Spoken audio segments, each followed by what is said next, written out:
Hello and welcome to Samsung. In this video, I am going to talk about how to configure the captive portal which resides on our controller.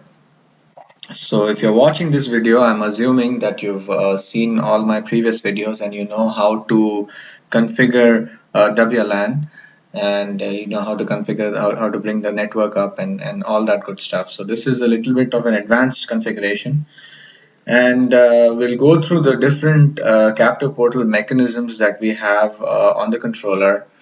And you know, at the end of this video, I'll also be will show you how you connect to an SSID, which basically redirects you to a captive portal and how that interface looks like. So let's get started. All right. So first things first, the for you to use this feature is only allowed in tunnel mode. You cannot use this feature in the local bridge mode simply because the captive portal web server resides on the on the interface, it's on the controller itself. So if you're this is more specific to an environment like an enterprise or a business where you have a customer on premise and all traffic tunnels back to the controller, and you can and you know you can redirect them to a portal page and have them authenticate. This is like a hospitality kind of an environment, or a venue or a public venue kind of an environment. You have to use a specialized gateway which does things like multiple captive portals, multiple splash pages. It has an interface to a property management system, so you can do billing based on a room number or an access code. And then you can do tiered pricing and things along that line. So if you're looking for those kind of features, then you have to go for a specialized gateway. And there are a lot of gateway manufacturers out there, a lot of integrators who have their own flavor of their gateway. One of the most common gateways used in the market is Numerix, which a lot of these vendors use, or a lot of these integrators use. But from our perspective, this what I'm talking about is more for like an enterprise level or a SMB level, splash page that shows up when someone logs in.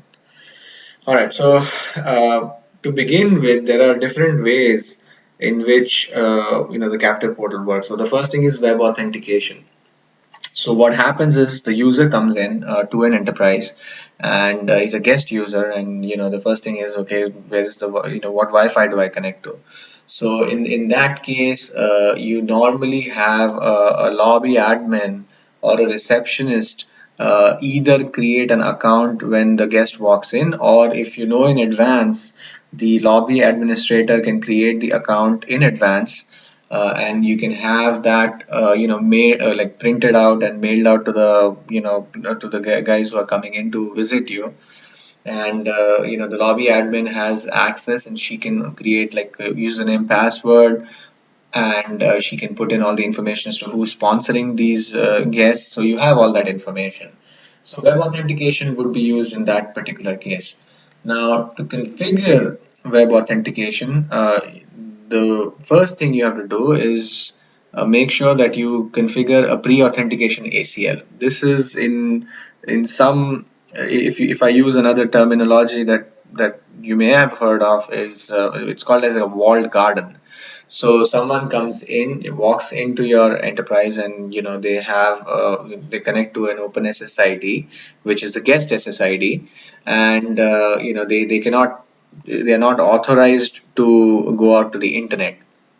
They have to put in the username, password, so we know who it was, and who sponsored them. So that way, because anybody who's on your network now, we have to have information about that. So typically a guest SSID or a guest network is a completely separate network than your corporate network. And in most enterprises, the way it works is you segregate it in such a way that it terminates on the controller, and then from the controller it goes straight out to the firewall and goes out to the internet. So it does not touch any part of your network. It tunnels back to the controller sends it to the firewall, the firewall sends the traffic out to the internet. So that's what you want to do. Now, for configuration, the first step is pre-authentication ACL. Now, what does that take? Pre-authentication ACL has to have certain predefined permits in it. It's an access control list. So those the predefined permits are, you can see here that I have an example. I'm allowing UDP port 60, 66 and 67, that's for DHCP. TCP port 53, that's for DNS, and UDP port 53, that's also for DNS. So you have to allow DNS, DHCP to go out, because you have to allow these two services to go out, because the first thing that the device does when it comes in is it does the DHCP request and gets an IP address. And the second thing is it tries to resolve an IP address, resolve a domain name to an IP address, and that process has to take place. So you have to allow that. And then the next thing that you allow is the web service address of the captive portal. So, with, as I said, the web service actually runs on the controller. So you have to specify the IP address of the web service IP address as an allow. Everything else is denied. Once the user goes through the whole process of authenticating, then you kind of authorize him for the web. So that's the overall idea here. So I think this message flow puts it across in a much better way. So in our case, if the captive portal resides on the controller, the web server and the authentication server piece can either reside on the controller, or it can be an external web server also. If you have a controller if you have a cloud-based service that you're providing for authentication and things along that line. Similarly, the authentication server is a logical piece. It could either be reside outside of the controller, or it could reside within the controller.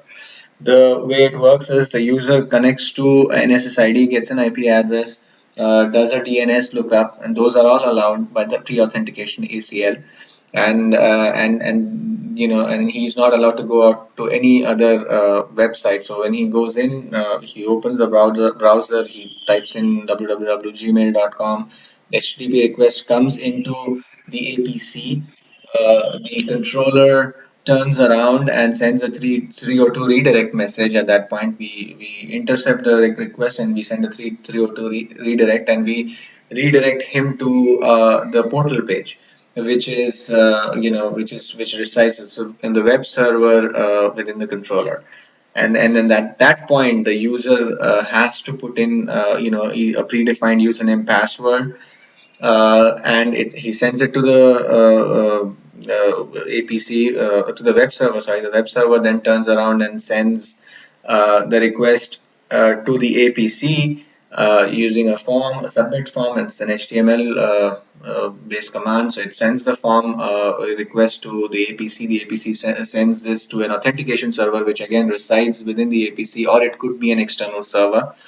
And then when the user is authenticated, you get the result back to the web server, who then authorizes the user to turn around and access the internet. So that's how web authentication works. Uh, the next thing is web authentication on Mac failure. Now, this is a very interesting feature. Let's say you enable this, then in that case, if we look through this message flow here, the user sends an association, and when the first time someone associates, the authentication, the MAC, the request, his MAC address is forwarded to the authentication server. The authentication server sends a response back saying whether or not this MAC is authorized.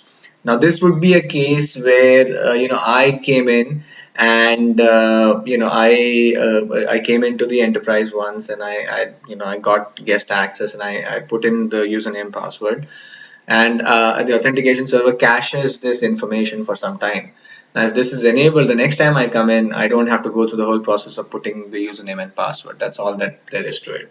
So you can see that this is a user that has come in the second time, and if it's succeeded, you are web authorized. You don't have to go through the whole process of going to the splash page. But let's say if this was the first time someone came in and this feature was enabled, you would do this, and the response would be that, we don't know this MAC address, so please have him go through the splash page again, and then the whole process repeats itself. So that's the whole idea of doing web authentication or MAC failure. So if you want to turn that feature on, you can do that. The next thing is web pass-through. Now, web pass-through is extremely is a very interesting feature. This is some enterprises, and I've seen this specifically with enterprises that do BYOD, especially with the Cisco ICE or things like that, or solutions like that, where you have the user connect to an SSID. This is for internal purposes, by the way. So you have the user connect to an SSID, and you are allowed to only go to a certain website. This website would be a web page on your internal network where they go in and they grab policy files that they need to download, that that might be used for MDM purposes or whatnot. So you have, in order for you to access the main corporate site, you have to go into this website, or you have to connect to this SSID before download the firmware, and the firmware might then turn around and connect you to the corporate SSID. There are things like, there are also applications like that which are available. Now, in that case, you use the web pass-through feature. Very interesting feature to use. This is again very advanced, and if you would like, for instance, I've seen a lot of enterprises use this, where they have a setup SSID where they expect users who do like enterprises that do BYOD, they connect to the setup SSID, download the company's internal software, and at that point, they are authorized, and they go in and connect to the corporate SSID. So conditional web redirection is it works in conjunction with an external radius server. So it would be where you connect to an SSID, and the SSID, that the information is passed on to your information is passed on to the AAA server, and the AAA server might have you redirected to a different website. Now this is where where AAA override comes into picture, and it's again a feature when I talk about the radius configuration. That's something that would be very helpful to to that's a topic that I will cover then. But at a high level, conditional web redirection is where you are redirected to a web page based on a response or an access accept coming from the radius server. So you can see here, the authentication server sends a AAA override. You send, the user sends an HTTP request. He gets, redirected to the web server. Sender sends, it's basically at the request of at the request of the radius server. We are sending that information to the user. So. And then one time redirection is basically where you move to a configured web page during the first access. So this is just done one time to show the guests like a welcome page. There's no authentication happening per se. So again, you have a one-time redirection where you have an HTTP request coming in, you automatically redirect them to the web server, and at that point there's no authentication happening. You just, a welcome page for that matter. That's what's happening. So now let's get on to the configuration part of it. So what I'm going to do is I'm going to log into one of my controllers in the cloud,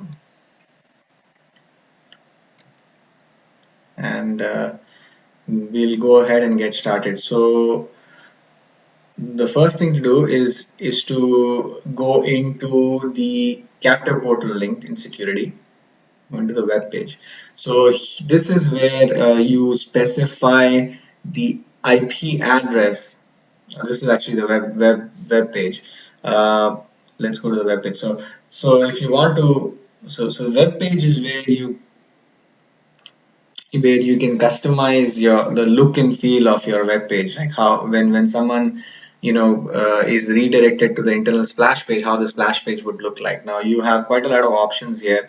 It's either internal, where it looks like this. If I do a preview, so someone gets redirected and they have to enter your username, your password, and then there's a brief description that you need to put in, and then or you can do a customized web page where you can customize it to say, uh, where you can customize it to say a certain value. Welcome to XYZ Institute.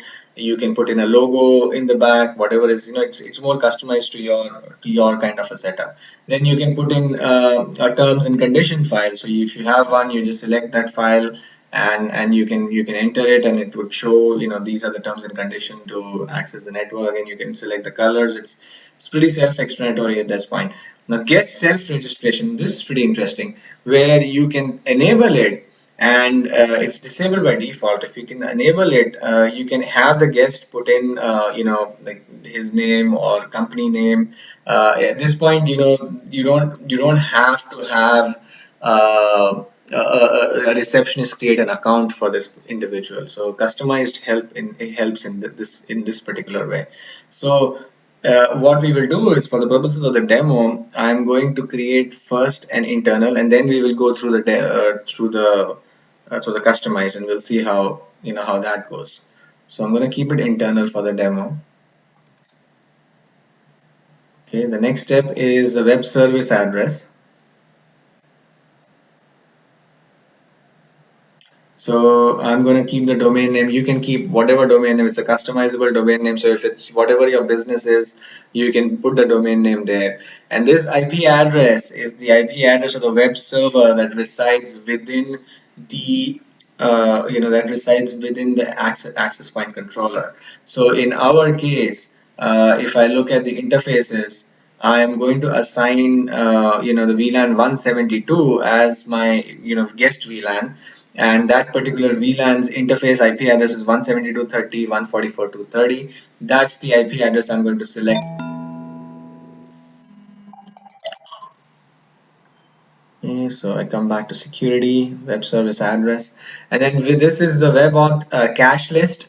Once someone is registered, I can, they remain in the cache for a configurable amount of time.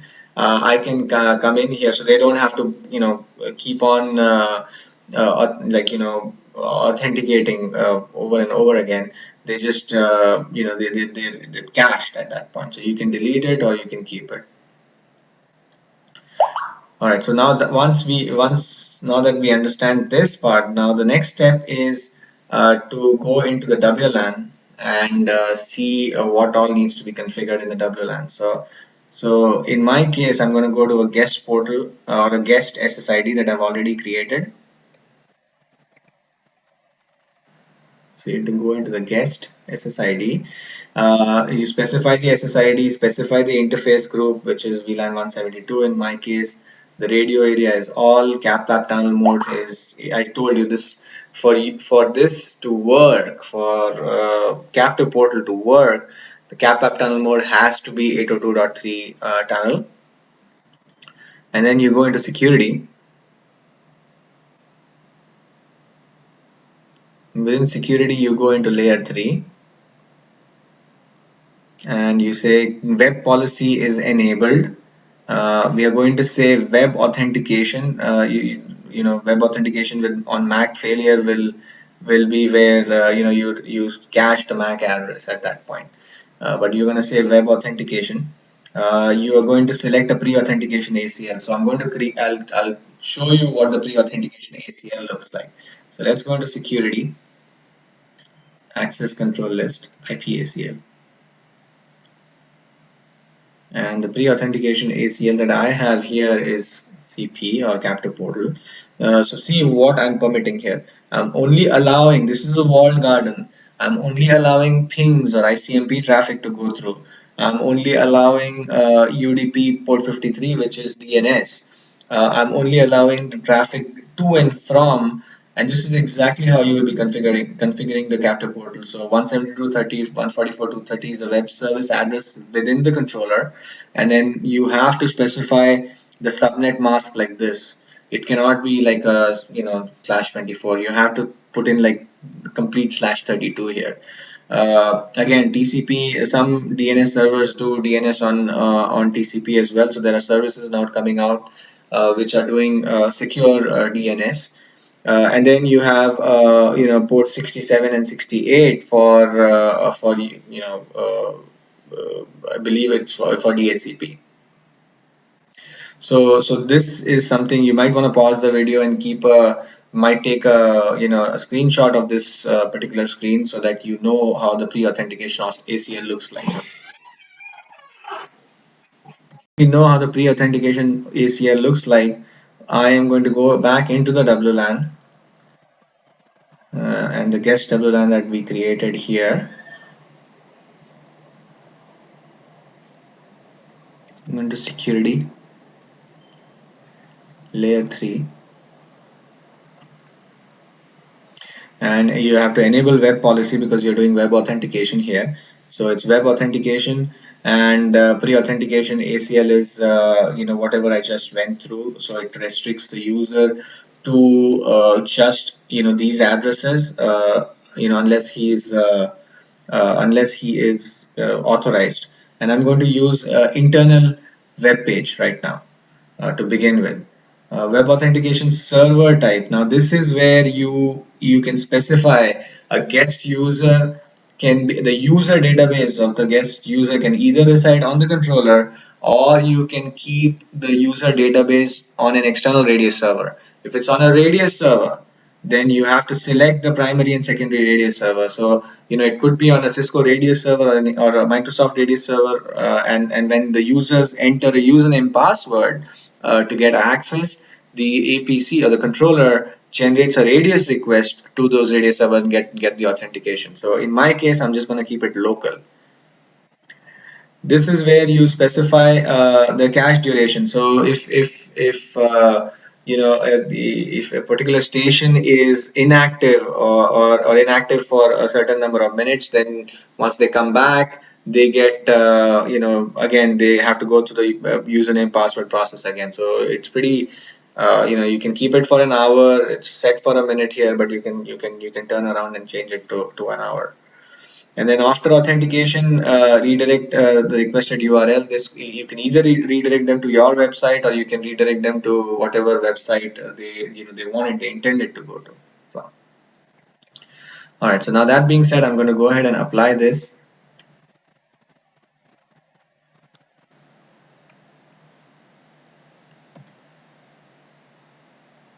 Okay, so this is applied.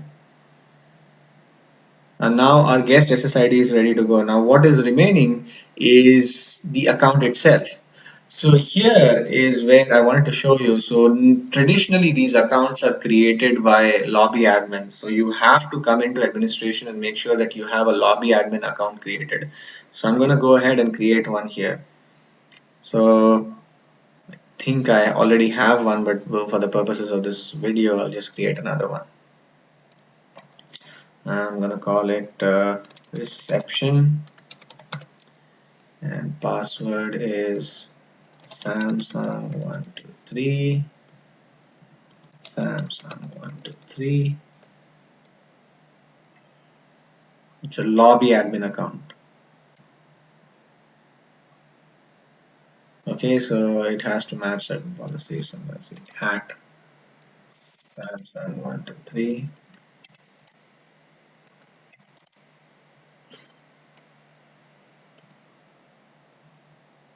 Okay, successfully completed. Now at this point, let's log out, and we are going to log in with a lobby admin account. Okay, so log out from here.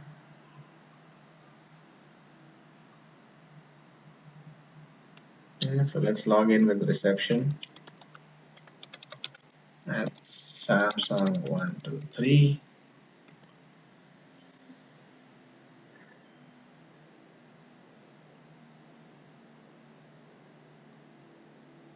And now you can see the receptionist account is where she only has, or he or she only has the access to create a guest user. So I am going to go ahead, and as you can see, these are the guest users that have connected. But I'm going to create an account here.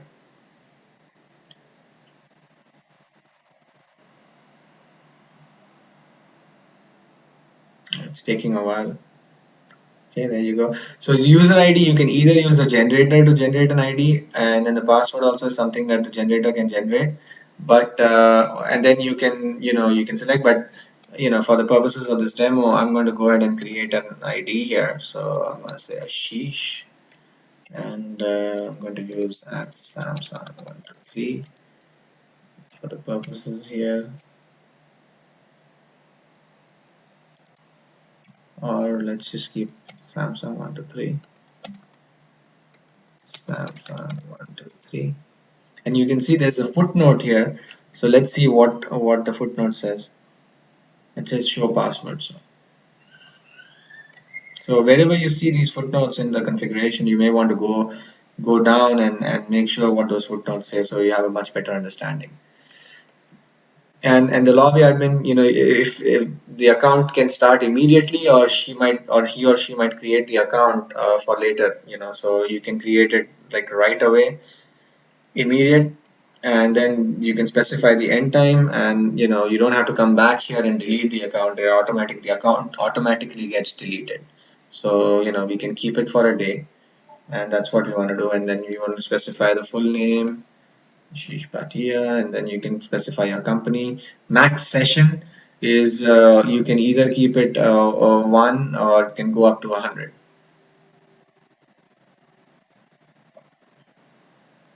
And then the sponsors. So max session is basically with the same username. I should be able to, create, like, I should be able to give out the same username to your multiple, the same username password to multiple accounts. And I think this seems like a bug. We allow up to, like, there's absolutely no limitation on the max sessions. You can allow up to like 20,000, which is the maximum that a 8500 support. So you can give out the same username password to 20,000 clients, and we don't it doesn't matter to us. And you can apply.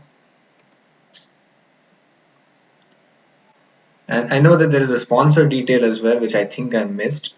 But the lobby admin can even go in and specify the sponsor details, so you know exactly who, so this sponsor, meaning who is sponsoring the guest, and then the grantor, as in who created the account. So you can go back and see who created the account, when was the account created, when it starts and when it ends. So all right, so now that we have the account created, let's go ahead and test it out. So I should see in my laptop here a Samsung guest portal. So I do see a Samsung guest portal. I'm gonna connect to it. Okay,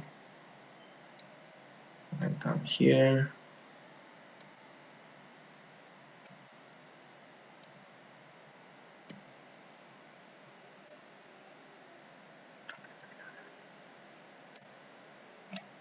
Okay, if I say gmail.com.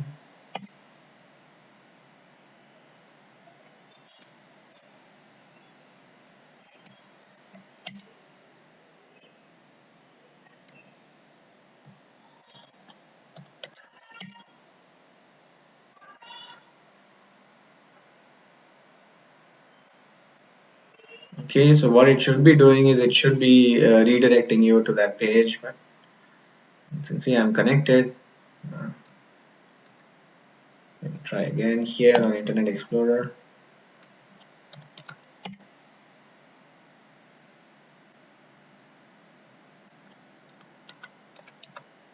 Okay, so it's not redirecting me.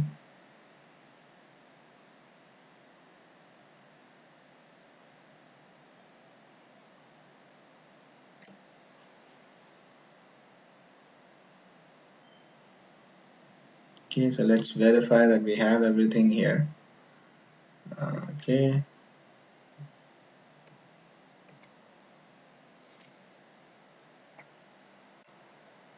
so I am connected here. Looks like I have some technical problems. Let me just look into it and I'll pause the video for a minute and then I'll go back to this. All right, sorry, I had the technical difficulties. I have fixed the problem. Actually, for some reason, it seems like Internet Explorer took some time to connect to it, but I'm using Mozilla now, and Internet Explorer on my PC seems to be creating an issue, but it does seem to be working on Mozilla. So what happens is I can show you. So you connect to the SSID, which is the guest portal, and the user has to enter the opens up the browser. He goes to google.com, and he gets redirected to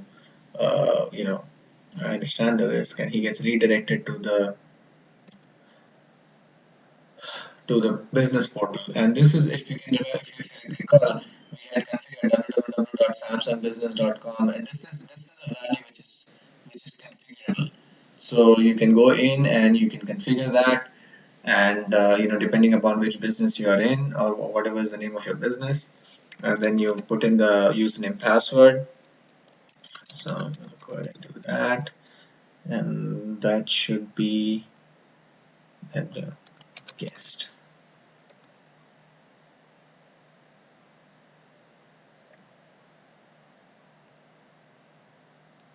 Okay, so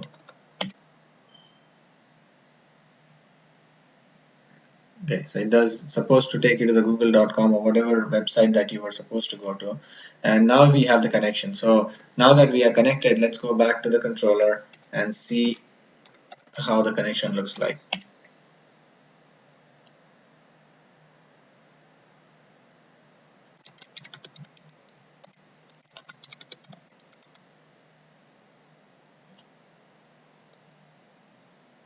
Okay.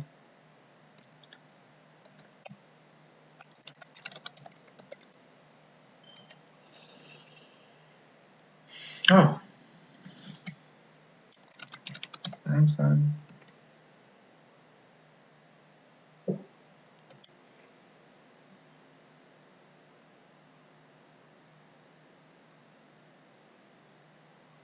Okay, so I'm here.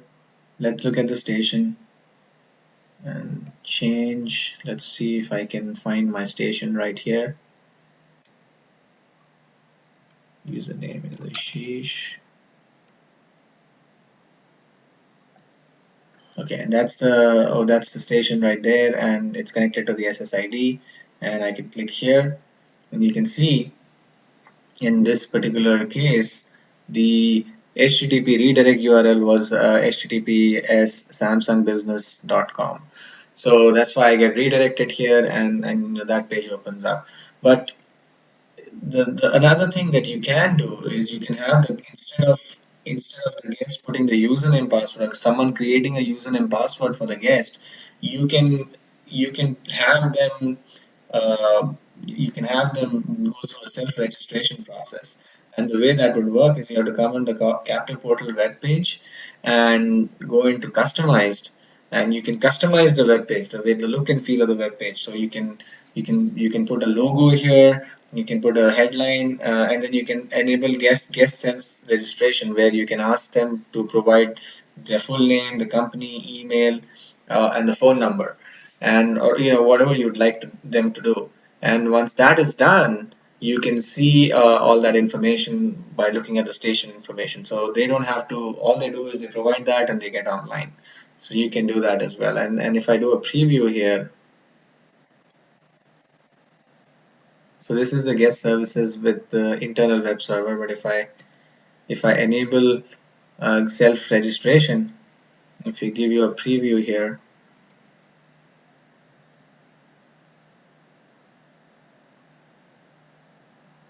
you can see that it lasts for a full name because that's the only thing which is mandatory. Everything else is, I'm saying, not used. So if I have all this selected, you can see all that information there.